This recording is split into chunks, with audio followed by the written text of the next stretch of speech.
Marie Gold masala chat వ్యాపారం. మ్యారీగోల్డ్ ఆ ఊరిలో చాట్ మసాలా తయారు చేసుకుంటూ ఉండేది. మ్యారీగోల్డ్ చాట్ మసాలా అంటే ఆ చుట్టుపక్కల వాళ్ళకి చాలా ఇష్టం. మ్యారీగోల్డ్ వెరైటీగా చాట్ మసాలా తయారు చేస్తూ ఉండేది. ముఖ్యంగా చాట్ మసాలాలో ఉడికించిన గుడ్లు కలిపి ఇస్తుంటే జనం ఇష్టంగా తినేవాళ్ళు. ఇక మ్యారీగోల్డ్ వ్యాపారం అయితే చాలా బాగా సాగేది. డబ్బు కూడా చాలా బాగా వచ్చేది. సడన్గా వ్యాపారం తగ్గుముఖం పట్టింది. ఒకరోజు మ్యారీగోల్డ్ తన స్నేహితురాలైన జున్ను ఇంటికి వెళ్తుంది. జున్ను, ఏంటోని ఈ మధ్యన నా వ్యాపారం అసలు సరిగ్గా సాగటం లేదు. నేను పెట్టిన డబ్బులు పెట్టుబడైతే వస్తుంది, కానీ వ్యాపారంలో మాత్రం లాభాలు ఉండటం లేదు. ఏం చేయాలో నాకైతే అర్థం కావటం లేదు. నేను అంతకు ముందు ఎలా చేసేదాన్నో ఇప్పుడు కూడా చాట్ అలానే చేస్తున్నాను. సేమ్ అదే టేస్ట్ ఉంది. వ్యాపారం వృద్ధి చెందాలంటే ఏమన్నా ఉపాయం చెప్పు జున్ను. మ్యారీ, నా దగ్గర ఒక ఉపాయం అయితే ఉంది. అదేంటంటే, అడవిలో మన పక్షులు పెట్టే గుడ్లు చాలా రుచిగా ఉంటాయి.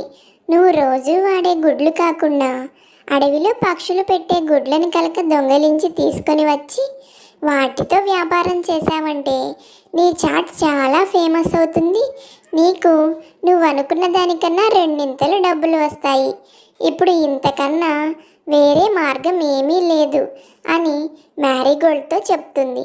మ్యారీగోల్డ్ కూడా కొద్దిసేపు ఆలోచించి సరే అలాగే చేద్దామని నిర్ణయం తీసుకుంటుంది. తరువాతి రోజే ఇద్దరూ కలిసి అడవిలోకి వెళ్ళి ఎవరూ లేని సమయంలో ఒంటరిగా ఉన్న పక్షి గూట్లో గుడ్లను దొంగతనం చేసుకొని ఎవరూ చూడకుండా అక్కడి నుంచి పారిపోయి వాళ్ళు తమ ఇంటికి వచ్చేస్తారు ఇద్దరు. తర్వాత మ్యారీగోల్డ్ అలా దొంగతనం చేసుకొని తెచ్చిన పక్షి కోడి గుడ్లతో వ్యాపారం చేయడం మొదలు పెడుతుంది. ఆ వ్యాపారం చాలా బాగా జరుగుతుంది. చిన్నగా మ్యారీగోల్డ్ చాట్ బిజినెస్ గురించి ఊరంతా మాట్లాడుకోవడం మొదలుపెట్టారు. అక్కడున్న పక్షులన్నీ మ్యారీగోల్డ్ దగ్గరికే వచ్చి చాట్ తింటాయి.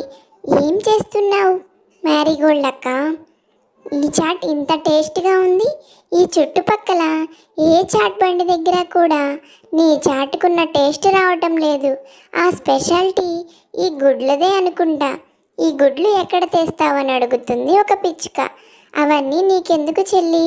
అదంతా వ్యాపార రహస్యం. అవన్నీ మేమిక్కడ చెప్పకూడదు. నీకెంత చాట్ కావాలంటే అంత చాట్ తిని వెళ్ళిపో అంటుంది. తర్వాత మ్యారీగోల్డ్ దగ్గరికి ఒక పిచ్చుక వస్తుంది. మ్యారీగోల్డ్, నా గూట్లో గుడ్లు కనిపించడం లేదు. నిన్నంతా నీ మసాలా బండి ఇక్కడే ఉంది కదా, మా ఇల్లు కూడా ఇక్కడికి దగ్గరే. నువ్వేమైనా చూసావా? ఎవరైనా మా ఇంటికి రావడం అని అడుగుతుంది. దానికి మ్యారీగోల్డ్ తడబడుతూ, నేనా? నేను చూడలేదే. నేను నా వ్యాపారం గురించి చూసుకోవడానికే నాకు టైం సరిపోదు. పైగా పక్కన వాళ్ళకి ఎవరు వస్తున్నారా లేదా అని చూడడానికి నాకెక్కడ టైం సరిపోతుంది. సర్లే, నువ్వు పక్కకు వెళ్ళు. నా వ్యాపారం ఆగిపోతుంది, కస్టమర్స్ వస్తున్నారు. కానీ ఈ గుడ్లు పోవడంపై అనుమానంతో ఉన్న ఒక పక్షి మాత్రం ఈరోజు ఎలాగైనా ఈ గుడ్ల దొంగ ఎవరో కనిపెట్టాలని ఎవరికీ తెలియకుండా చెట్టు కొమ్మల చాటున దాక్కొని ఈరోజు ఆ దొంగని ఎలాగైనా పట్టుకొని ఆ దొంగని శిక్షించాలి. నలుగురి పెద్ద మనుషుల్లో ఆ దొంగని నిలబెట్టి తన అంతు చూడాలి. ఎంతమంది పసిపిల్లల ప్రాణాలు తీస్తుంది ఆ పక్షి. తనెవరో తెలియాలే, కానీ ఈరోజు సర్పంచ్ గారి దగ్గరికి తీసుకువెళ్ళి రచ్చబండలో పెట్టి తనకి చాలా కఠినమైన శిక్ష వేయించాలని చాలా కోపంతో ఎదురు చూస్తూ ఉంటుంది పక్షి కోసం. రోజులాగానే మ్యారీగోల్డ్ గుడ్ల దొంగతనానికి వస్తుంది. అలా గుడ్డు తీసుకోకపోతుంటే మ్యారీగోల్డ్కి పైన ఏదో చప్పుడైనట్లు అనిపిస్తుంది. అమ్మ బాబోయ్, ఎవరో నా గురించి తెలుసుకోవడానికి ఇక్కడే దాక్కున్నట్టున్నారు. ఇంకొక క్షణం కూడా ఇక్కడ ఉండకూడదని అక్కడి నుంచి పారిపోతుంది. కానీ అప్పటికే పైన దాక్కున్న పక్షి మ్యారీగోల్డ్ని చూసేస్తుంది. ఓహో, ఇన్నాళ్ళు గుడ్లు దొంగతనం చేస్తుంది ఈ మసాలా బండి మ్యారీగోల్డా?